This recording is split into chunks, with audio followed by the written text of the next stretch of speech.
Hi hello friends, welcome to my channel AJ Kucchu creations. As usual ನೀವು ತಮ್ಮನೇಲಲ್ಲಿ ನೋಡಿರ್ತೀರ ಯಾವ ರೀತಿ ಡಿಸೈನ್ ಅಂತ. ಸೊ ಬ್ರೈಡಲ್ ಡಿಸೈನ್ ತೋರಿಸ್ಕೊಡ್ತಾ ಇದ್ದೀನಿ. ಅದಕ್ಕೆ 10 ನಂಬರ್ ಕ್ರೋಶಾ ನೀಡಲ್ನ ತೊಗೊಂಡಿದ್ದೀನಿ ಮತ್ತು 6 ಎಳೆ ದಾರನ ಗಂಟು ಹಾಕೊಂಡು ತೊಗೊಂಡಿದ್ದೀನಿ. ಸೊ ನೀವು ಬೇಕಿದ್ದಲ್ಲಿ 7 ಎಳೆ ದಾರ ಕೂಡ ತೊಗೊಳ್ಬೋದು. ಸ್ಟಾರ್ಟಿಂಗಲ್ಲಿ ಈ ರೀತಿಯಾಗಿ ಬಟ್ಟೆನ ಸೀದಾ ಇಟ್ಕೊಂಡು ದಾರನ ಕೆಳಗಿಂದ ಮೇಲಕ್ಕೆ ಎಳ್ಕೊಂಡು ಲಾಕ್ ಮಾಡ್ಕೊಳ್ತೀನಿ ನೋಡಿ. ಸೊ 1ರಿಂದ 2 ಸಲ ಲಾಕ್ ಮಾಡ್ಕೊಳ್ಬೋದು. ನಾನು 1 ಸಲ ಲಾಕ್ ಆದಮೇಲೆ ಇಲ್ಲಿ ನಾನು 5 ಚೈನ್ ಹಾಕ್ಕೊಳ್ತಾ ಇದ್ದೀನಿ. ಸೊ 5 ಚೈನ್ ಹಾಕಿ ಎಲ್ಲಿಗೆ ಬರುತ್ತೆ ಅಂತ ನೋಡಿಕೊಂಡು ಕರೆಕ್ಟಾಗಿ ಬಟ್ಟೆಗೆ ಲಾಕ್ ಮಾಡ್ಕೊಳ್ತಾ ಇದ್ದೀನಿ. ಸೊ ನೀವು ಬೇಕಿದ್ದಲ್ಲಿ 5 ಚೈನ್ ಬದಲಿಗೆ 4 ಚೈನ್ ಕೂಡ ಹಾಕ್ಕೊಳ್ಬೋದು. ಸೊ ನೋಡಿ 5 ಚೈನ್ ಹಾಕಿ ಎಲ್ಲಿಗೆ ಬರುತ್ತೆ ಅಲ್ಲಿಗೆ ಲಾಕ್ ಮಾಡಿಕೊಂಡೆ. ಈಗ ಮತ್ತೆ ಸೆಕೆಂಡ್ ಟೈಮು 5 ಚೈನ್ ಹಾಕ್ಕೊಳ್ತಾ ಇದ್ದೀನಿ. 5 ಚೈನ್ ಹಾಕಿ ಇದನ್ನು ಕೂಡ ಎಲ್ಲಿಗೆ ಬರುತ್ತೆ ಅಂತ ನೋಡಿಕೊಂಡು ಬಟ್ಟೆಗೆ ಲಾಕ್ ಮಾಡ್ಕೊಳ್ತಾ ಇದ್ದೀನಿ. ಸೊ ಬೇಸ್ ಲೈನ್ ಅನ್ನೋದು ತುಂಬ ಇಂಪಾರ್ಟೆಂಟು. ಲೂಸು ಮಾಡಬಾರ್ದು ಅಥವಾ ನೀವು ಟೈಟು ಕೂಡ ಮಾಡ್ಕೊಳಕ್ಕೆ ಹೋಗಬಾರ್ದು. ಸೊ ಮುಂದೆ ಹಾಕುವಂಥ ಸ್ಟೆಪ್ಸು ಈ ಒಂದು ಬೇಸ್ ಲೈನ್ ಮೇಲೆ ಡಿಪೆಂಡ್ ಆಗಿರುತ್ತೆ ಫಿನಿಶಿಂಗ್ ಅನ್ನೋದು. ಸೊ ಈಗ ಮತ್ತೆ ಥರ್ಡ್ ಟೈಮು 5 ಚೈನ್ ಹಾಕಿ ಎಲ್ಲಿಗೆ ಬರುತ್ತೆ ಅಲ್ಲಿಗೆ ಲಾಕ್ ಮಾಡ್ಕೊಳ್ತಾ ಇದ್ದೀನಿ. 3 ಟೈಮ್ಸು 5 ಚೈನ್ ಆಯಿತು. ಈಗ ದಾರನ ಮೇಲಕ್ಕೆ ಇಳ್ಕೊಂಡು ಬ್ರೈಡಲ್ ಬೀಡನ್ನ ತೊಗೊಂಡಿದ್ದೀನಿ. ಸೊ ದೊಡ್ಡ ಸೈಜ್ದು ಯಾವ ಬೀಡ್ ತೊಗೊಂಡ್ರೂ ತೊಂದರೆ ಇಲ್ಲ. ಈ ರೀತಿ ಬೀಡು ಅಥವಾ ಫ್ಲವರ್ ಬೀಡು ನಿಮ್ಗೆ ಇಷ್ಟ ಬಂದಿದ್ದ ರೀತಿ ಬಿಗ್ ಸೈಜ್ ಬೀಡನ್ನ ತೊಗೊಳ್ಬೋದು. ಸೊ ಬೀಡನ್ನ ಇನ್ಸರ್ಟ್ ಮಾಡಿ ಬೀಡ್ ಲಾಕ್ ಮಾಡ್ಕೊಳ್ತೀನಿ. ಇದನ್ನು ಕೂಡ ಕರೆಕ್ಟಾಗಿ ಎಲ್ಲಿಗೆ ಬರುತ್ತೆ ಅಂತ ನೋಡಿಕೊಂಡು ಬಟ್ಟೆಗೆ ಲಾಕ್ ಮಾಡ್ಕೊಳ್ತೀನಿ. ಸ್ಟಾರ್ಟಿಂಗಲ್ಲಿ 3 ಟೈಮ್ಸ್ 5 ಚೈನ್ ಹಾಕಿ ಈಗ ಬೀಡ್ ಹಾಕ್ಕೊಂಡಿದ್ದೀನಿ. ಸೊ ಬೀಡನ್ನ ಬಟ್ಟೆಗೆ ಲಾಕ್ ಮಾಡ್ಕೊಂಡಿದ ನಂತರ ನೋಡಿ ಈ ರೀತಿ ಬರಬೇಕು. ಚೂರು ಕೂಡ ಸುಕ್ಕು ಬರಬಾರ್ದು ಬಟ್ಟೆ ನಿಮಗೆ. ಸೊ ಈಗ ಮತ್ತೆ ನಾನು 5 ಚೈನ್ಗಳನ್ನ ಕಂಟಿನ್ಯೂ ಮಾಡ್ತಾ ಇದ್ದೀನಿ. ಸೊ ಮತ್ತೆ ಬೀಡ್ ಆದಮೇಲೆ ಫಸ್ಟ್ 5 ಚೈನ್ ಹಾಕ್ಕೊಳ್ತೀನಿ. ಎಲ್ಲಿಗೆ ಬರುತ್ತೆ ಅಲ್ಲಿಗೆ ಬಟ್ಟೆಗೆ ಲಾಕ್ ಮಾಡ್ಕೊಳ್ತೀನಿ. ಸೊ ನಾನು ಆಗಲೇ ಹೇಳ್ದಾಗೆ ನೀವು 5 ಚೈನ್ ಬದಲಿಗೆ 4 ಚೈನ್ ಕೂಡ ಹಾಕ್ಕೊಳ್ಬೋದು. ಅಂದರೆ ಸ್ಟಾರ್ಟಿಂಗಲ್ಲಿ ನಾನೇನು 3 ಟೈಮ್ಸ್ 5 ಚೈನ್ ಹಾಕ್ಕೊಂಡಿದ್ದೀನಿ ಅದನ್ನು ನೀವು 4 ಚೈನ್ನ 3 ಟೈಮ್ಸ್ ಹಾಕ್ಕೊಳ್ಬೇಕಾಗತ್ತೆ. ಸೊ ನಿಮಗೆ ಆರ್ಚ್ ಅನ್ನೋದು ಸ್ವಲ್ಪ ಚಿಕ್ಕದಾಗಿ ಬರುತ್ತೆ, ಅಷ್ಟೇ ಡಿಫ್ರೆನ್ಸ್ 5 ಚೈನ್ ಮತ್ತು 4 ಚೈನ್ಗೆ. 5 ಚೈನ್ ಹಾಕಿದ್ರೆ ಸ್ವಲ್ಪ ಅಗಲವಾಗಿ ಬರುತ್ತೆ, 4 ಚೈನ್ ಹಾಕಿದ್ರೆ ಅಂದರೆ ಸ್ವಲ್ಪ ಚಿಕ್ಕದಾಗಿ ಬರುತ್ತೆ, ಅಷ್ಟೇ ಡಿಫ್ರೆನ್ಸು. ಸೊ ನಿಮಗೆ ಯಾವ ರೀತಿ ಅನುಕೂಲ ಅಂತ ನೋಡಿಕೊಂಡು ಹಾಕ್ಕೊಂಡು ಹೋಗಬೇಕಾಗತ್ತೆ. ಸೊ ಇಲ್ಲಿ ಬೀಡ್ ಆದಮೇಲೆ ನಾನು 5 ಟೈಮ್ಸು 5 ಚೈನ್ಗಳನ್ನ ಹಾಕ್ಕೊಳ್ತಾ ಇದ್ದೀನಿ. ಎಲ್ಲಿಗೆ ಬರುತ್ತೆ ಅಲ್ಲಿಗೆ ಕರೆಕ್ಟಾಗಿ ಬಟ್ಟೆಗೆ ಲಾಕ್ ಮಾಡ್ಕೊಳ್ತಾ ಇದ್ದೀನಿ. ಸೊ 3 ಟೈಮ್ಸ್ ಆಯಿತು. ಮತ್ತು 4th ಟೈಮು 5 ಚೈನ್ ಹಾಕ್ಕೊಳ್ಬೇಕು. ಸೊ 5 ಚೈನ್ ಹಾಕಿ ಎಲ್ಲಿಗೆ ಬರುತ್ತೆ ಅಲ್ಲಿಗೆ ಬಟ್ಟೆಗೆ ಲಾಕ್ ಮಾಡ್ಕೊಳ್ತೀನಿ. ಸೊ ಒಂದು ಬೀಡ್ ಆದಮೇಲೆ ಒಟ್ಟು 5 ಟೈಮ್ಸು ನಾವು 5 ಚೈನ್ ಹಾಕ್ಕೊಳ್ಬೇಕಾಗತ್ತೆ. ಅಂದರೆ ಸ್ಟಾರ್ಟಿಂಗ್ ಮತ್ತು ಎಂಡಿಂಗಲ್ಲಿ ಮಾತ್ರ 3 ಟೈಮ್ಸು 5 ಚೈನ್ ಬರಬೇಕಾಗತ್ತೆ. ಇನ್ನು ಮಿಕ್ಕಿದ ಕಡೆ ಅಂದರೆ ಬೀಡ್ ಆದಮೇಲೆಲ್ಲ 5 ಟೈಮ್ಸ್ 5 ಚೈನ್ ಹಾಕ್ಕೊಂಡು ಹೋಗ್ಬೇಕಾಗುತ್ತೆ ನೋಡಿ. ಸೊ 5 ಟೈಮ್ಸ್ 5 ಚೈನ್ ಆದಮೇಲೆ ದಾರನ ಮೇಲೆ ಕೇಳ್ಕೊಂಡು ಮತ್ತೆ ಬೀಡನ್ನ ಇನ್ಸರ್ಟ್ ಮಾಡ್ತಾಯಿದ್ದೀನಿ. ಬ್ರೈಡಲ್ ಬೀಡನ್ನ ಇನ್ಸರ್ಟ್ ಮಾಡಿ ಸೊ ಬೀಡ್ ಲಾಕ್ ಅನ್ನೋದು ಸ್ವಲ್ಪ ಫ್ರೀಯಾಗಿ ಮಾಡ್ಕೊಳ್ಬೇಕಾಗತ್ತೆ. ಯಾಕೆ ಅನ್ನೋದನ್ನು ಮುಂದಕ್ಕೆ ಹೇಳ್ತೀನಿ ನಾನು. ತೀರಾ ಟೈಟ್ ಮಾಡಬೇಡಿ ಬೀಡ್ ಲಾಕ್ ಮಾಡ್ಕೊಳ್ಳುವಾಗ. ಸೊ ಈ ರೀತಿ ಬೀಡ್ ಲಾಕ್ ಮಾಡಿ ಮತ್ತೆ 5 ಟೈಮ್ಸು 5 ಚೈನ್ ಹಾಕಿ ಕಂಟಿನ್ಯೂ ಮಾಡ್ಕೊಂಡು ಹೋಗಬೇಕಾಗತ್ತೆ. ಸೊ ನೋಡಿ ಈಗ ಬೀಡ್ ಹಾಕಿದ್ಮೇಲೆ ನಾನು ಎಲ್ಲಿಗೆ ಬರುತ್ತೆ ಅಂತ ನೋಡಿಕೊಂಡು ಬಟ್ಟೆಗೆ ಲಾಕ್ ಮಾಡ್ಕೊಳ್ತೀನಿ.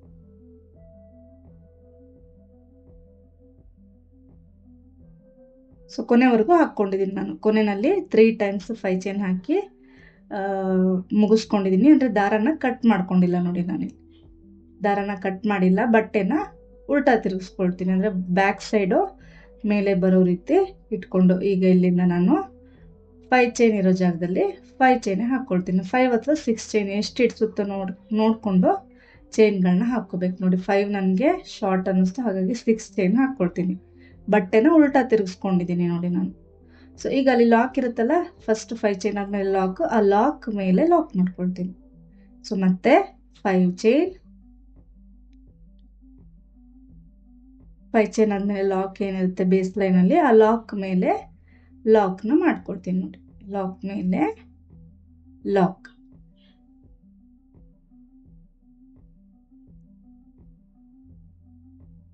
ಈಗ ನೆಕ್ಸ್ಟ್ 5 ಚೈನ್ ಇರುತ್ತಲ್ಲ, ಆ 5 ಚೈನ್ ಗ್ಯಾಪ್ಗೆ ಸಿಂಗಲ್ ಕ್ರೋಶೆ ಮಾಡ್ಕೊಳ್ತೀನಿ. ಒಂದು ಸಿಂಗಲ್ ಕ್ರೋಶೆ, ಅದಾದ ನಂತರ ಇನ್ನೊಂದು ಸಿಂಗಲ್ ಕ್ರೋಶೆ, ಒಟ್ಟು 2 ಸಿಂಗಲ್ ಕ್ರೋಶೆ ಮಾಡ್ಕೊಂಡಿದ್ದೀನಿ 5 ಚೈನ್ ಗ್ಯಾಪ್ಗೆ.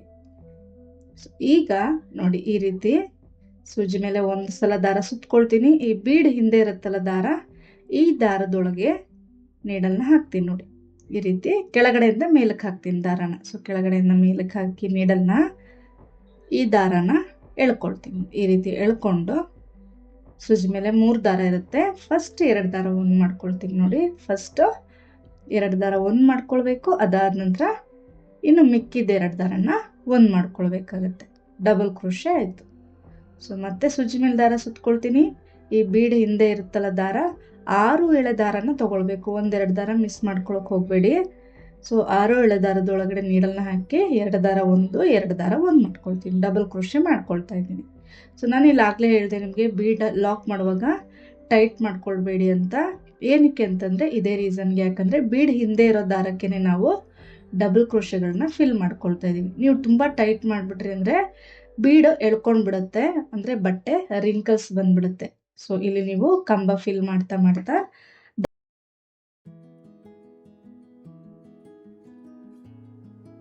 ಇಲ್ಲಿ ನಾವು ಪೂರ್ತಿ ಡಬಲ್ ಕ್ರೋಶೆಗಳನ್ನ ಫಿಲ್ ಮಾಡ್ಕೊಳ್ಬೇಕಾಗತ್ತೆ. ಒಟ್ಟು ಇಲ್ಲಿ ನಾನು 16 ಡಬಲ್ ಕ್ರೋಶೆಗಳನ್ನ ಫಿಲ್ ಮಾಡ್ಕೊಳ್ತಾ ಇದ್ದೀನಿ. ಸೊ ನೀವು ಬೇಕಿದ್ದಲ್ಲಿ ಫಸ್ಟ್ ಸ್ಟೆಪ್ನ ಎಂಡ್ ಮಾಡಿ ಈ ಸ್ಟೆಪ್ನ ಈಗೇನು ಹಾಕ್ತಾ ಇದ್ದೀವಿ ಸೆಕೆಂಡ್ ಸ್ಟೆಪ್ಪು, ಅದನ್ನು ಸ್ಟಾರ್ಟಿಂಗಿಂದನೂ ಕೂಡ ಹಾಕ್ಕೊಂಡು ಹೋಗ್ಬೋದು. ಸೊ ನಾನು ದಾರನ ಕಟ್ ಮಾಡಿದೆ, ಬ್ಯಾಕ್ ಸೈಡಿಂದ ಹಾಗೆ ಕಂಟಿನ್ಯೂ ಮಾಡ್ಕೊಳ್ತಾ ಇದ್ದೀನಿ. ನಿಮಗೆ ತುಂಬ ಏನು ಡಿಫ್ರೆನ್ಸ್ ಬರೋದಿಲ್ಲ. ಕಂಬ ಫ್ರಂಟ್ ಸೈಡು ಈ ರೀತಿ ಕಾಣಿಸುತ್ತೆ ನೋಡಿ, ಫ್ರಂಟ್ ಸೈಡ್ ಈ ರೀತಿ ಕಾಣಿಸುತ್ತೆ, ಬ್ಯಾಕ್ ಸೈಡು ನಿಮಗೆ ಈ ರೀತಿ ಬರುತ್ತೆ. ಡಬಲ್ ಕ್ರೋಶ ಉಲ್ಟಾ ಕಾಣಿಸುತ್ತೆ ಅಷ್ಟೇ. 16 ಡಬಲ್ ಕ್ರೋಶ ಆದಮೇಲೆ ನೋಡಿ ನೆಕ್ಸ್ಟ್ 5 ಚೈನ್ ಇರುತ್ತಲ್ಲ, ಆ 5 ಚೈನ್ ಒಳಗಡೆ ಒಂದು ಸಿಂಗಲ್ ಕ್ರೋಶೆ ಮಾಡಿಕೊಂಡೆ, ಮತ್ತು ಅದೇ ಗ್ಯಾಪ್ಗೆ ಇನ್ನೊಂದು ಸಿಂಗಲ್ ಕ್ರೋಶೆ, ಒಟ್ಟು 2 ಸಿಂಗಲ್ ಕ್ರೋಶೆ ಆಯಿತು. ಈಗ ಲಾಕ್ ಮೇಲೆ ಲಾಕ್ನ ಮಾಡ್ಕೊಳ್ತೀನಿ. ಲಾಕ್ ಮೇಲೆ ಲಾಕ್ ಮಾಡಿಕೊಂಡೆ, ಅದಾದ ನಂತರ ಮತ್ತೆ 5 ಚೈನ್ನ ಕಂಟಿನ್ಯೂ ಮಾಡ್ಕೊಳ್ಳೋದು. ಅಂದರೆ ಈಗ 3 ಟೈಮ್ಸು 5 ಚೈನ್ ಹಾಕಿ ಲಾಕ್ ಮಾಡ್ಕೊಳ್ಬೇಕಾಗತ್ತೆ. ಒಂದು ಸಲ 5 ಚೈನ್ ಮೇಲೆ ಲಾಕ್, ಲಾಕ್ ಮೇಲೆ ಲಾಕ್, ಮತ್ತೆ ಸೆಕೆಂಡ್ 5 ಚೈನ್, ಲಾಕ್ ಮೇಲೆ ಲಾಕ್ ಮಾಡ್ಕೊಳ್ತೀನಿ. ಮತ್ತೆ ಥರ್ಡ್ 5 ಚೈನ್ ಹಾಕ್ಕೊಳ್ತೀನಿ. 1 2 3 4 5 ಚೈನ್ ಹಾಕಿ ಆ ಲಾಕ್ ಏನಿರುತ್ತಲ್ಲ ಲಾಕ್ ಮೇಲೆ ಲಾಕ್ ಮಾಡ್ಕೊಳ್ತೀನಿ. ಸೊ ಈಗ ನೆಕ್ಸ್ಟ್ 5 ಚೈನ್ ಇರುತ್ತಲ್ಲ ಗ್ಯಾಪ್, ಆ ಗ್ಯಾಪ್ಗೆ 2 ಸಿಂಗಲ್ ಕ್ರೋಶೆಗಳನ್ನ ಮಾಡ್ಕೊಳ್ಬೇಕು. ಲಾಕ್ ಮೇಲೆ ಲಾಕ್ ಆದಮೇಲೆ 5 ಚೈನ್ ಗ್ಯಾಪ್ಗೆ 2 ಸಿಂಗಲ್ ಕ್ರೋಶೆ ಮಾಡ್ಕೊಳ್ತೀನಿ ನೋಡಿ. ಅದಾದ ನಂತರ ಬೀಡ್ ಹಿಂದೆ ಏನಿದೆಯಲ್ಲ ದಾರ, ಆ ದಾರಕ್ಕೆ 16 ಡಬಲ್ ಕ್ರೋಶೆಗಳನ್ನ ಫಿಲ್ ಮಾಡ್ಕೊಳ್ಬೇಕಾಗುತ್ತೆ. ಇಲ್ಲಿ ನೀವು ಕಂಬಗಳನ್ನ ಹಾಕೊಳ್ಳುವಾಗ, ಸೊ ನಾನು ಪ್ರತಿಯೊಂದು ವಿಡಿಯೋದಲ್ಲಿ ಹೇಳ್ತಾ ಇರ್ತೀನಿ, ಕಂಬಗಳು ಒಂದೇ ಲೆಂತಲ್ಲಿ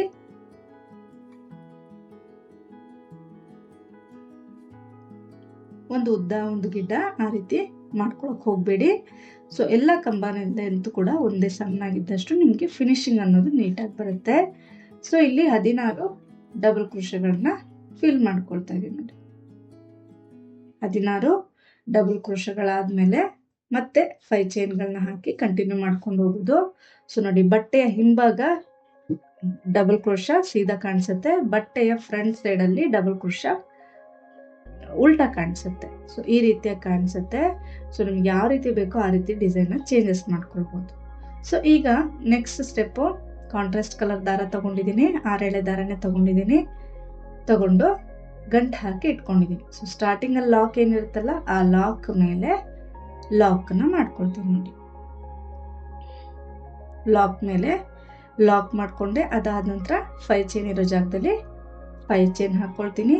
ಸೊ 5 ಚೈನ್ ಹಾಕಿ ಆ ಲಾಕ್ ಏನಿರುತ್ತಲ್ಲ ಲಾಕ್ ಮೇಲೆ ಲಾಕ್ ಮಾಡ್ಕೊಳ್ತೀನಿ. ಲಾಕ್ ಮೇಲೆ ಲಾಕ್ ಮಾಡ್ಕೊಳ್ತೀನಿ. ಅದಾದ ನಂತರ ಮತ್ತೆ 5 ಚೈನ್ ನೋಡಿ. ಸೊ 5 ಚೈನ್ ಹಾಕಿ ನೆಕ್ಸ್ಟ್ ಲಾಕ್ ಇರುತ್ತಲ್ಲ ಆ ಲಾಕ್ ಮೇಲೆ ಲಾಕ್ ಮಾಡ್ಕೊಳ್ತೀನಿ. ಅಂದರೆ 2 ಟೈಮ್ಸ್ 5 ಚೈನ್ ಹಾಕಿ ಲಾಕ್ ಮಾಡಿಕೊಂಡೆ. ಸೊ ಈಗ ನೋಡಿ ಸೂಜಿ ಮೇಲೆ ಒಂದು ಸಲ ದಾರ ಸುತ್ಕೊಳ್ತೀನಿ. ಇಲ್ಲಿ first double crochet hole back ಸೈಡಿಂದ ಕಾಣಿಸುತ್ತೆ ನೋಡಿ. ಫಸ್ಟ್ ಡಬಲ್ ಕ್ರೋಶ ಹೋಲ್ಗೆ ನೀಡಲ್ ಹಾಕಿ ದಾರನ ತಂದು 2 ದಾರ ಒಂದು 2 ದಾರ ಒಂದು ಮಾಡ್ಕೊಳ್ತೀನಿ, ಅಂದರೆ ಡಬಲ್ ಕ್ರೋಶ ಆಯಿತು. ಸೊ ಒಂದು ಡಬಲ್ ಕ್ರೋಶ ಆದಮೇಲೆ 2 ಚೈನ್ ಸೂಜಿ ಮೇಲೆ ದಾರ ಸುತ್ಕೊಳ್ತೀನಿ. ಈ ಡಬಲ್ ಕ್ರೋಶ ಗ್ಯಾಪ್ ಇರುತ್ತಲ್ಲ ಅಲ್ಲಿ ನೀಡಲ್ ಹಾಕಿ ದಾರನ ತಂದು ಹಾಗೆ ಇಟ್ಕೊಳ್ತೀನಿ. ಮತ್ತೆ ಸೂಜಿ ಮೇಲೆ ದಾರ ಸುತ್ಕೊಳ್ತೀನಿ, ಕಂಬದ ಗ್ಯಾಪಲ್ಲಿ ನೀಡಲ್ ಹಾಕಿ ದಾರನ ತಂದು ಹಾಗೆ ಇಟ್ಕೊಳ್ತೀನಿ. ಈ ರೀತಿಯಾಗಿ 4 ಸಲ ಮಾಡ್ಕೊಳ್ಬೇಕಾಗತ್ತೆ. ದಾರನ ತಗೊಂಬಂದು ಇಟ್ಕೋಬೇಕು. ಸೊ ಸೂಜಿ ಮೇಲೆ ದಾರ ಸುತ್ಕೊಳ್ಬೇಕು. ಸೊ ನೋಡಿ 4 ಸಲ ಆಯ್ತು. ಈಗ ಈ ದಾರನ ಅಷ್ಟು ದಾರದ ಒಳಗಡೆಯಿಂದ ಮೇಲೆ ಕೇಳ್ಕೊಳ್ತೀನಿ ನೋಡಿ. ಮೇಲೆ ಕೇಳ್ಕೊಂಡೆ. ಸೊ ಈಗ ಲಾಕ್ ಮಾಡ್ಕೊಳ್ಳೋದು ನೋಡಿ. ಲಾಕ್, ಇದನ್ನ ನಾವು ಪಫ್ ಡಿಸೈನ್ ಅಂತ ಹೇಳ್ತೀವಿ. ಈಗ ಒಂದು ಚೈನ್ ಹಾಕಿ, ಒಂದು ಚೈನ್ ಹಾಕೋದನ್ನ ಮರೆಯಕ್ಕೆ ಹೋಗ್ಬಾರ್ದು. ಸೊ ಮತ್ತೆ ಸೂಜಿ ಮೇಲೆ ದಾರ ಸುತ್ಕೊಳ್ತೀನಿ. 2 ಹೋಲ್ ಗ್ಯಾಪ್ನ ಬಿಟ್ಟು 3ನೇ ಹೋಲ್ ಗ್ಯಾಪ್ಗೆ ಡಬಲ್ ಕ್ರೋಶ ಹೋಲ್ ಗ್ಯಾಪ್ಗೆ ಡಬಲ್ ಕ್ರೋಶನ ಮಾಡ್ಕೊಳ್ತೀನಿ. ಅದಾದ ನಂತರ 2 ಚೈನ್ ಸೂಜಿ ಮೇಲೆ ದಾರ ಸುತ್ಕೊಳ್ತೀನಿ. ಆ ಕಂಬದ ಗ್ಯಾಪ್ ಒಳಗೆ ನೀಡಲ್ನ ಹಾಕಿ ದಾರನ ತಂದು ಹಾಗೆ ಇಟ್ಕೊಳ್ತೀನಿ. ಮತ್ತೆ ಸೂಜಿ ಮೇಲೆ ದಾರ ಸುತ್ಕೊಳ್ತೀನಿ, ಕಂಬದ ಗ್ಯಾಪಲ್ಲಿ ನೀಡಲ್ ಹಾಕಿ ದಾರನ ತಂದು ಹಾಗೆ ಇಟ್ಕೊಳ್ಳೋದು. ಈ ರೀತಿಯಾಗಿ 4 ಸಲ ಮಾಡ್ಕೊಳ್ಬೇಕಾಗತ್ತೆ. ನಿಮಗೆ 4 ಸಲ ಕಷ್ಟ ಆಗುತ್ತೆ ಅಂತ ಇದ್ರೆ 3 ಟೈಮ್ಸ್ ಕೂಡ ಮಾಡ್ಕೊಳ್ಬೋದು. ಸೊ ಈ ರೀತಿ 4 ಸಲ ಆದಮೇಲೆ ಈ ದಾರನ ಅಷ್ಟು ದಾರದ ಒಳಗಡೆಯಿಂದ ಮೇಲೆ ಕೇಳ್ಕೊಳ್ಬೇಕು ನೋಡಿ, ಈ ರೀತಿ. ಸೊ ಈಗ ಲಾಕ್ ಮಾಡ್ಕೊಳ್ಳೋದು ತುಂಬ ಈಸಿ ಇದೆ. ಪ್ರಾಕ್ಟೀಸ್ ಮಾಡ್ತಾ ಮಾಡ್ತಾ ನಿಮಗೆ ಬಂದ್ಬಿಡುತ್ತೆ. ಸೊ ಮತ್ತೆ ಒಂದು ಚೈನ್ ಹಾಕ್ತೀನಿ. ಈ ಒಂದು ಚೈನ್ ಹಾಕೋದನ್ನ ನೀವು ಮರಿಬಾರ್ದು, ಯಾಕೆ ಅನ್ನೋದನ್ನ ನೆಕ್ಸ್ಟ್ ಮುಂದಕ್ಕೆ ನಾನು ಹೇಳ್ತೀನಿ. ಸೊ ಸಿಂಗಲ್ ಚೈನ್ ಹಾಕಿ ಮತ್ತೆ 2 ಗ್ಯಾಪ್ನ ಬಿಟ್ಟು 3ನೇ ಹೋಲ್ ಗ್ಯಾಪ್ಗೆ ಡಬಲ್ ಕ್ರೋಶೆ ಮಾಡಿಕೊಂಡು ಆರ್ಚ್ ಪೂರ್ತಿ ಫಿಲ್ ಮಾಡ್ಕೋಬೇಕಾಗತ್ತೆ ಪಫ್ನ ನೋಡಿ, ಈ ರೀತಿಯಾಗಿ. ಸೊ ನಿಮಗೆ ಲೆಫ್ಟ್ ಕೈಯಲ್ಲಿ ಏನು ಇಟ್ಕೊಂಡಿರ್ತೀರಲ್ಲ ದಾರನ ಸ್ವಲ್ಪ ಫ್ರೀಯಾಗಿ ಬಿಡಬೇಕಾಗತ್ತೆ. ಸೊ ಆಗ ನಿಮಗೆ ಕಷ್ಟ ಅನ್ಸೋದಿಲ್ಲ ಪಫ್ ಡಿಸೈನ್. ಸೊ ಟ್ರೈ ಮಾಡ್ತಾ ಮಾಡ್ತಾ ಬಂದ್ಬಿಡುತ್ತೆ. ಸೊ ಸ್ಪೀಡಾಗಿ ಹಾಕ್ಕೊಂಡು ಹೋಗ್ಬೋದು. ಸೊ ನೋಡಿ ಈ ರೀತಿಯಾಗಿ ಅಷ್ಟು ದಾರದೊಳಗಡೆಯಿಂದ ದಾರನ ಮೇಲೆ ಕೇಳ್ಕೊಂಡು ಲಾಕ್ ಮಾಡ್ಕೊಳ್ತೀನಿ. ಈ ರೀತಿ ಒಂದು ಆರ್ಚಿಗೆ 6 ಪಫ್ಗಳನ್ನ ಮಾಡ್ಕೊಳ್ಬೇಕಾಗತ್ತೆ ನೋಡಿ, ಈ ರೀತಿಯಾಗಿ. ಸೊ 2 ಹೋಲ್ ಗ್ಯಾಪ್ನ ಬಿಟ್ಟು 3ನೇ ಹೋಲ್ ಗ್ಯಾಪ್ಗೆ ಡಬಲ್ ಕ್ರೋಶೆ. ಈ ರೀತಿ ಪಫ್ಗಳನ್ನ ಆರ್ಚ್ ಪೂರ್ತಿ ಫಿಲ್ ಮಾಡ್ಕೋಬೇಕು ನೋಡಿ. ಇಲ್ಲಿ 6 ಪಫ್ ಡಿಸೈನ್ಸ್ ಆಗಿದೆ.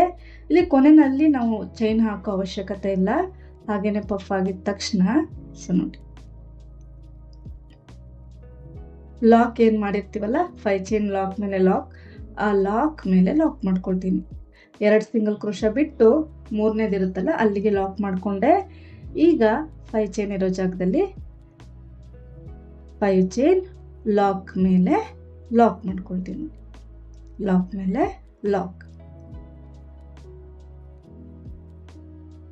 ಸೊ ಮತ್ತೆ 5 ಚೈನ್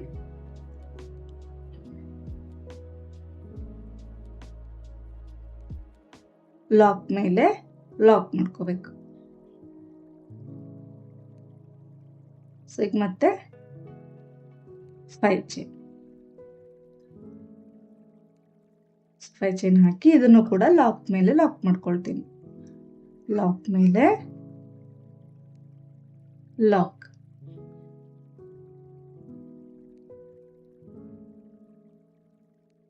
ಸೊ ಈಗ ಮತ್ತೆ ಸೂಜಿ ಮೇಲೆ ದಾರ ಸುತ್ಕೊಳ್ತೀನಿ. First double crochet hole gap ಏನಿರುತ್ತಲ್ಲ ಅಲ್ಲಿಗೆ ಡಬಲ್ ಕ್ರೋಶ ಮಾಡ್ಕೊಳ್ತೀನಿ.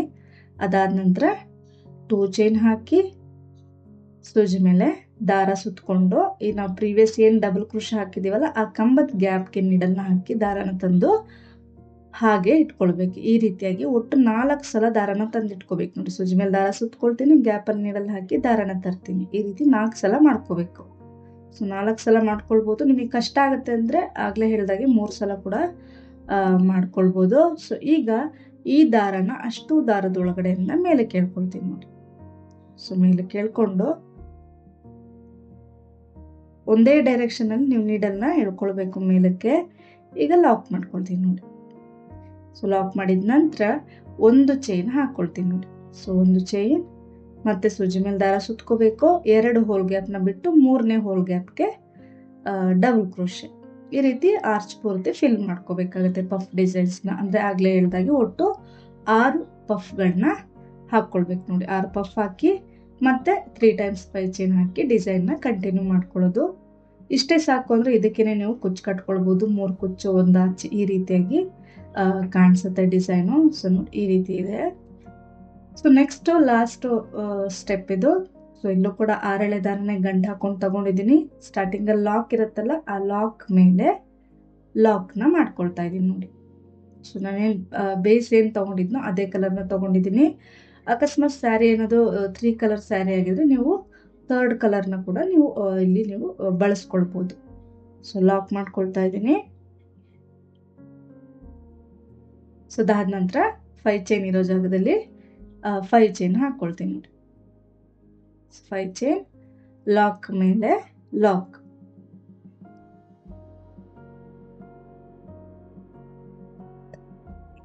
ಈಗ ನೆಕ್ಸ್ಟ್ 5 ಚೈನ್ ಗ್ಯಾಪ್ಗೆ ಒಂದು ಸಿಂಗಲ್ ಕ್ರೋಶೆ.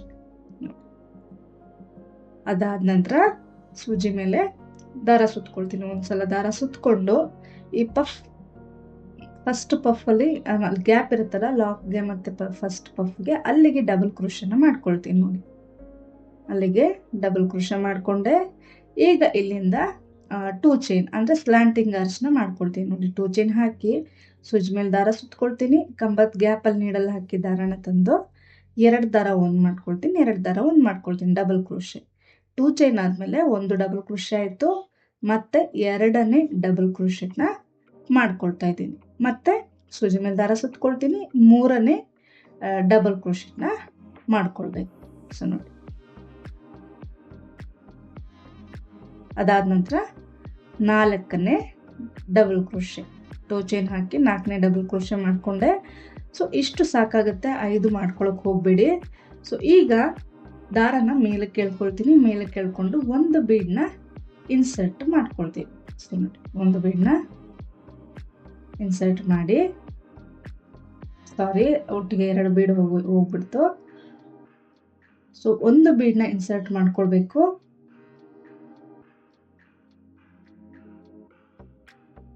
ಈಗ ನೀವು ಬೀಡ್ ಲಾಕ್ ಮಾಡೋಂಥ ಅವಶ್ಯಕತೆ ಇಲ್ಲ. ಹಾಗೇನೆ ಬೀಡ್ ಇನ್ಸರ್ಟ್ ಮಾಡಿದ್ಮೇಲೆ ಸೂಜಿ ಮೇಲೆ ದಾರ ಸುತ್ಕೊಳ್ತೀನಿ. ಒಂದು ಪಫ್ ಆದಮೇಲೆ ಅಲ್ಲಿ ನಾವು ಒಂದು ಸಿಂಗಲ್ ಚೈನ್ ಹಾಕಿರ್ತೀವಲ್ಲ, ಆ ಗ್ಯಾಪ್ಗೆ ಡಬಲ್ ಕ್ರೋಶೆನ ಮಾಡ್ಕೊಳ್ತೀನಿ ನೋಡಿ. ಡಬಲ್ ಕ್ರೋಶೆ ಮಾಡಿಕೊಂಡು ಈಗ ಇಲ್ಲಿಂದ 2 ಚೈನ್ ಮತ್ತೆ 2 ಚೈನ್ ಹಾಕಿ ಕಂಬ ಹಾಕಿದ್ವಲ್ಲ, ಅದಕ್ಕೆ ಈಗ ಕಂಬಗಳನ್ನ ಹಾಕ್ಕೊಂಡು ಹೋಗೋದು. ಅಂದರೆ ಒಟ್ಟು 4 ಡಬಲ್ ಕ್ರೋಶೆಗಳನ್ನ ಹಾಕ್ಕೋಬೇಕು 2 ಚೈನ್ ಆದಮೇಲೆ ಅಲ್ಲಿಗೆ.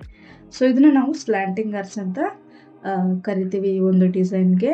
ಸೊ ಚಿಕ್ಕದಾಗಿ ಮಾಡ್ಕೊಳ್ತಾ ಇದ್ದೀವಿ ಸ್ಲ್ಯಾಂಟಿಂಗ್ ಆರ್ಚ್ನ. ಅಂದರೆ ನಿಮಗೆ ಪೆಟಲ್ ರೀತಿ ಕಾಣಿಸೋ ಹಾಗೆ 4 ಡಬಲ್ ಕ್ರೋಶೆಗಳನ್ನ ಮಾಡ್ಕೊಳ್ತಾ ಇದ್ದೀವಿ ನೋಡಿ. 2 ದಾರ ಒಂದು, 2 ದಾರ ಒಂದಾಯಿತು. ಸೊ ಕೌಂಟ್ ಮಾಡ್ಕೊಳ್ಳಿ. ಒಂದೊಂದ್ಸಲ ಕೌಂಟಿಂಗ್ ಮಿಸ್ ಆಗಿಬಿಡ್ತು ಅಂದರೆ ಡಿಸೈನ್ ನಿಮಗೆ ವೇರಿ ಆಗಿಬಿಡುತ್ತೆ. ಸೊ ಅಲ್ಲಿಂದ ಅಲ್ಲಿಗೆ ಕೌಂಟ್ ಮಾಡ್ಕೊಳ್ಬೇಕಾಗುತ್ತೆ. ಈಗ 4 ಡಬಲ್ ಕ್ರೋಶ ಆದಮೇಲೆ ದಾರನ ಮೇಲೆ ಕೇಳ್ಕೊಂಡು ಮತ್ತೆ ಬೀಡನ್ನ ಇನ್ಸರ್ಟ್ ಮಾಡ್ತಾ ಇದ್ದೀನಿ. ಬೀಡ್ ಇನ್ಸರ್ಟ್ ಮಾಡಿ ಸೂಜಿ ಮೇಲೆ ದಾರ ಸುತ್ಕೋಬೇಕು. ನೆಕ್ಸ್ಟ್ ಪಫ್ ಮಧ್ಯ ಇರುತ್ತಲ್ಲ ಸಿಂಗಲ್ ಚೈನು, ಅಲ್ಲಿಗೆ ಡಬಲ್ ಕ್ರೋಶ ಮಾಡಿ ಮತ್ತೆ ಸ್ಲ್ಯಾಂಟಿಂಗ್ ಆರ್ಚ್ನ ಕಂಟಿನ್ಯೂ ಮಾಡ್ಕೊಂಡು ಹೋಗಬೇಕಾಗುತ್ತೆ. ಸೊ ನಾನು ಆಗಲೇ ಹೇಳಿದೆ ಸಿಂಗಲ್ ಚೈನ್ ಹಾಕೋದನ್ನ ಮರಿಬಾರ್ದು ಅಂತ. ಯಾಕಂತಂದರೆ ನೀವು ಚೈನ್ ಹಾಕಿಲ್ಲ ಅಂತಂದರೆ ನಿಮಗೆ ಆರ್ಚ್ ಬಂದು ಬೆಂಡ್ ಆಗಿಬಿಡುತ್ತೆ ಮತ್ತು ಸಾಕಾಗೋದಿಲ್ಲ ಆರ್ಚಿಗೆ ಗ್ಯಾಪ್ ನಿಮಗೆ. ಸೊ ಸಿಂಗಲ್ ಚೈನ್ ಹಾಕಿದ್ರಿ ಅಂದರೆ ಸ್ವಲ್ಪ ಫ್ರೀಯಾಗಿ ಅಗಲವಾಗಿ ಆರ್ಚ್ ಬರುತ್ತೆ ಮತ್ತು ನೆಕ್ಸ್ಟ್ ಆರ್ಚಿಗೆ ಸಪೋರ್ಟ್ ಆಗುತ್ತೆ ಆ ಒಂದು ಸ್ಪೇಸು. ಸೊ ಸಿಂಗಲ್ ಚೈನ್ ಹಾಕೋದನ್ನು ಮರೆಯೋಕ್ಕೆ ಹೋಗ್ಬಿಡಿ, ಹೇಳ್ಕೊಂಡು ಬಿಡುತ್ತೆ, ಡಿಸೈನ್ ಟೈಟ್ ಆಗಿಬಿಡುತ್ತೆ. ಹಾಗಾಗಿ ಸಿಂಗಲ್ ಚೈನ್ ಹಾಕೋದು ತುಂಬ ಇಂಪಾರ್ಟೆಂಟು. ಸೊ ಈಗ ಮತ್ತೆ ನಾನು ಸ್ಲ್ಯಾಂಟಿಂಗ್ ಆರ್ಚ್ನ ಕಂಟಿನ್ಯೂ ಮಾಡ್ತೀನಿ. 4 ಕಂಬ ಆದಮೇಲೆ ಮತ್ತೆ ದಾರನ ಮೇಲೆ ಕೆಳೆದು ಬೀಡ್ ಹಾಕಿ ನೆಕ್ಸ್ಟ್ ಸಿಂಗಲ್ ಚೈನ್ ಇದೆಯಲ್ಲ ಗ್ಯಾಪು, ಅಲ್ಲಿಗೆ ಡಬಲ್ ಕ್ರೋಶೆ ಮಾಡ್ಕೊಳ್ತೀನಿ ನೋಡಿ. ಈ ರೀತಿಯಾಗಿ ಒಂದು ಆರ್ಚಿಗೆ 6 ಬೀಡ್ ಹಾಕ್ಕೊಳ್ತೀನಿ ಮತ್ತು 7 ಸ್ಲ್ಯಾಂಟಿಂಗ್ ಆರ್ಚ್ನ ಮಾಡ್ಕೊಳ್ಬೇಕಾಗತ್ತೆ ಈ ರೀತಿ ನೋಡಿ. ಸೊ 7 ಸ್ಲ್ಯಾಂಟಿಂಗ್ ಆರ್ಚ್ ಆದಮೇಲೆ ನೆಕ್ಸ್ಟ್ 5 ಚೈನ್ ಗ್ಯಾಪ್ಗೆ ಒಂದು ಸಿಂಗಲ್ ಕ್ರೋಶೆ. ಅದಾದ ನಂತರ ಲಾಕ್ ಮೇಲೆ ಲಾಕ್ ಮಾಡ್ಕೊಳ್ತೀನಿ. ಸೊ ಲಾಕ್ ಮೇಲೆ ಲಾಕ್ನ ಮಾಡ್ಕೊಂಡೆ. ಅದಾದ ನಂತರ 5 ಚೈನ್ ಇರೋ ಜಾಗದಲ್ಲಿ 5 ಚೈನ್, ಲಾಕ್ ಮೇಲೆ ಲಾಕ್ ಮಾಡ್ಕೊಳ್ತೀನಿ, ಲಾಕ್ ಮೇಲೆ ಲಾಕ್. ಅದಾದ ನಂತರ ಮತ್ತೆ ನೆಕ್ಸ್ಟ್ 5 ಚೈನ್ ಗ್ಯಾಪ್ಗೆ ಒಂದು ಸಿಂಗಲ್ ಕ್ರೋಶೆ. ಮತ್ತೆ ಈಗ ಸ್ಲ್ಯಾಂಟಿಂಗ್ ಆರ್ಚ್ನ ಕಂಟಿನ್ಯೂ ಮಾಡೋದು. ಸೂಜಿ ಮೇಲೆ ದಾರ ಸುತ್ತಕೊಂಡು ಫಸ್ಟ್ ಪಫ್ಗಿಂತ ಮುಂಚೆ ಏನು ಗ್ಯಾಪ್ ಇರುತ್ತಲ್ಲ, ಸೊ ಅಲ್ಲಿಗೆ ಡಬಲ್ ಕ್ರೋಶೆ ಮತ್ತೆ 2 ಚೈನ್ ಹಾಕಿ ಕಂಬದ ಗ್ಯಾಪ್ಗೆ 4 ಡಬಲ್ ಕ್ರೋಶೆಗಳನ್ನ ಫಿಲ್ ಮಾಡ್ಕೊಳ್ಬೇಕಾಗತ್ತೆ. ಸೊ ನೋಡಿ, ಸೂಜಿ ಮೇಲೆ ದಾರ ಸುತ್ಕೊಳ್ತೀನಿ, ಗ್ಯಾಪಲ್ಲಿ ನೀಡಲ್ ಹಾಕಿ ದಾರನ ತಂದು 2 ದಾರ 1 2 ದಾರ 1 ಈ ರೀತಿ 4 ಸಲ ಮಾಡ್ಕೊಳ್ಬೇಕು. ಮತ್ತೆ ದಾರನ ಮೇಲೆ ಕೆಳೆದು ಬೀಡ್ ಇನ್ಸರ್ಟ್ ಮಾಡಿ ಮತ್ತೆ ನೆಕ್ಸ್ಟ್ ಸಿಂಗಲ್ ಚೈನ್ ಗ್ಯಾಪ್ ಅಂದ್ರೆ 2 ಪಫ್ಗಳ ಮಧ್ಯೆ ಡಬಲ್ ಕ್ರೋಶೆ ಮಾಡ್ಕೊಳ್ತೀನಿ. ಇದೇ ರೀತಿ ಆರ್ಚ್ ಪೂರ್ತಿ ಫಿಲ್ ಮಾಡ್ಕೊಳ್ಬೇಕಾಗತ್ತೆ. ಸೊ ನೋಡಿ, ತುಂಬಾ ಈಸಿ ಇದೆ ಡಿಸೈನು. ನಿಮಗೆ ಪಫ್ ಒಂದು ಪ್ರಾಕ್ಟೀಸ್ ಇತ್ತು ಅಂತಂದ್ರೆ ತುಂಬಾ ಬೇಗ ಹಾಕೊಂಡು ಹೋಗ್ಬಿಡ್ಬೋದು. ಡಿಸೈನ್ ಜಾಸ್ತಿ ಏನು ಟೈಮ್ ತಗೊಳ್ಳೋದಿಲ್ಲ, ಬರೀ ಡಬಲ್ ಕ್ರೋಶನ್ ಇರೋದ್ರಿಂದ ಸೊ ಬೇಗ ಬೇಗ ಆಗೋಗ್ಬಿಡುತ್ತೆ. ನೀವು ಯಾವುದೇ ಡಿಸೈನ್ ಟ್ರೈ ಮಾಡ್ತೀರಾ ಅಂದ್ರೂ ಕೂಡ ಡೈರೆಕ್ಟಾಗಿ ಸ್ಯಾರಿಗೆ ಟ್ರೈ ಮಾಡೋದಕ್ಕಿಂತ ಮುಂಚೆ ಫಸ್ಟು ಸ್ಯಾಂಪಲಲ್ಲಿ ಒಂದ್ಸಲ ಟ್ರೈ ಮಾಡಬೇಕಾಗತ್ತೆ. ನಿಮ್ಗೆ ಅವಾಗ ನಾನು ಹಾಕೋ ಚೈನ್ ಲೆಂತ್ಗೂ ನೀವು ಹಾಕೋಂಥ ಚೈನ್ ಲೆಂತ್ಗೂ ತುಂಬಾ ಡಿಫ್ರೆನ್ಸ್ ಬರುತ್ತೆ. ಡಬಲ್ ಕ್ರೋಶ ಲೆಂತ್ ಇರ್ಬೋದು, ಸೊ ಎಲ್ಲನೂ ಕೂಡ ಮ್ಯಾಟ್ರ್ ಆಗುತ್ತೆ. ಸೊ ಹಾಗಾಗಿ ನೀವು ಒಂದು ಸಲ ಸ್ಯಾಂಪಲಲ್ಲಿ ಡಿಸೈನ್ನ ಟ್ರೈ ಮಾಡಿದ್ರೆ ಸೊ ನಿಮಗೆ ಡಿಸ್ಟೆನ್ಸ್ ಆಗಲಿ ಲೆಂತ್ ಆಗಲಿ ನಿಮ್ಗೆ ಒಂದು ಐಡಿಯಾ ಬರುತ್ತೆ. ಸ್ಯಾರಿನಲ್ಲಿ ಹಾಕೋಗಿ ಯಾವುದಾದ್ರು ಚೇಂಜಸ್ ಮಾಡ್ಕೊಳ್ಬೇಕಾ ಏನು ಅನ್ನೋದು. ಸೊ ನೋಡಿ, ಪೂರ್ತಿ ಹಾಕಿದ್ಮೇಲೆ ಈ ರೀತಿಯಾಗಿ ಕಾಣಿಸುತ್ತೆ, ತುಂಬ ಅಗಲವಾಗಿ ಬರುತ್ತೆ ಡಿಸೈನು. ಸೊ ನಾನು ಕೈ ಇಟ್ಕೊಂಡಿದ್ದೀನಿ, ನೋಡಿದ್ರೆ ನಿಮಗೆ ಗೊತ್ತಾಗ್ತಾ ಇರ್ಬೋದು. ಸೊ ಇದಕ್ಕೆ ನೀವು 3 ಕುಚ್ಚು ಬರೋ ರೀತಿ ಕೂಡ ಮಾಡ್ಕೊಳ್ಬೋದು. ಆರ್ಚ್ ಸೆಂಟ್ರಲ್ಲಿ ಸಿಂಗಲ್ ಕುಚ್ಚು ಬದಲಿಗೆ 3 ಕುಚ್ಚು. ಸೊ ಇದಕ್ಕೆ ನಾನು 137 ದಾರನ ಅಂದರೆ ಬ್ರೈಡಲ್ ಕುಚ್ಚನ್ನ ಕಟ್ಟಿದ್ದೀನಿ. ಲೆಂತಿಯಾಗಿ ಕುಚ್ಚನ್ನ ಕಟ್ಟಿ ಸೆಂಟ್ರಲ್ಲಿ ಬೀಡ್ನ ಸ್ಟಿಕ್ ಮಾಡಿ ಇನ್ನೊಂದ್ಸಲ ಕುಚ್ಚು ಕಟ್ಕೊಂಡಿದ್ದೀನಿ. ಈ ರೀತಿ 3 ಕುಚ್ಚು ಒಂದು ಆರ್ಚ್ ಮಾಡಿಕೊಂಡ್ರು ಕೂಡ ಇನ್ನೂ ಗ್ರ್ಯಾಂಡಾಗಿ ಹೆವಿ ಗ್ರ್ಯಾಂಡಾಗಿ ಕಾಣಿಸುತ್ತೆ ಡಿಸೈನು. ಇದಕ್ಕೆ ಬೇಕಿದ್ರೆ ಅಲ್ಲಿ ನಾವು ಸೆಕೆಂಡ್ ಸ್ಟೆಪ್ ಹಾಕಿದ್ದೀವಲ್ಲ ಡಬಲ್ ಕ್ರೋಶ, ಅಲ್ಲಿಗೆ stone chain golden ball chain stick ಮಾಡ್ಕೊಳ್ಬೋದು, ಇನ್ನೂ ಗ್ರ್ಯಾಂಡಾಗಿ ಕಾಣಿಸುತ್ತೆ. ಸೊ ಇವತ್ತಿನ ಡಿಸೈನ್ ಇದಾಗಿತ್ತು. ನಿಮ್ಗೆ ಇಷ್ಟ ಆಗಿದೆ ಅಂದ್ಕೊಂಡಿದ್ದೀನಿ. ಇಷ್ಟ ಆಗಿದ್ದರೆ ಪ್ಲೀಸ್ ಲೈಕ್ ಮಾಡಿ, ಮತ್ತು ಹೊಸಬ್ರು ನೋಡ್ತಾ ಇದ್ದರೆ ಸಬ್ಸ್ಕ್ರೈಬ್ ಮಾಡಿ ಸಪೋರ್ಟ್ ಮಾಡಿ. ಮತ್ತು ಯಾವುದೇ ರೀತಿ ಕಮೆಂಟ್ಸ್ ಇದ್ರೂ ಕೂಡ ಡೌಟ್ಸ್ ಇದ್ರೂ ಕೂಡ ಕಮೆಂಟ್ಸ್ನಲ್ಲಿ ಕೇಳ್ಬೋದು. Thank you.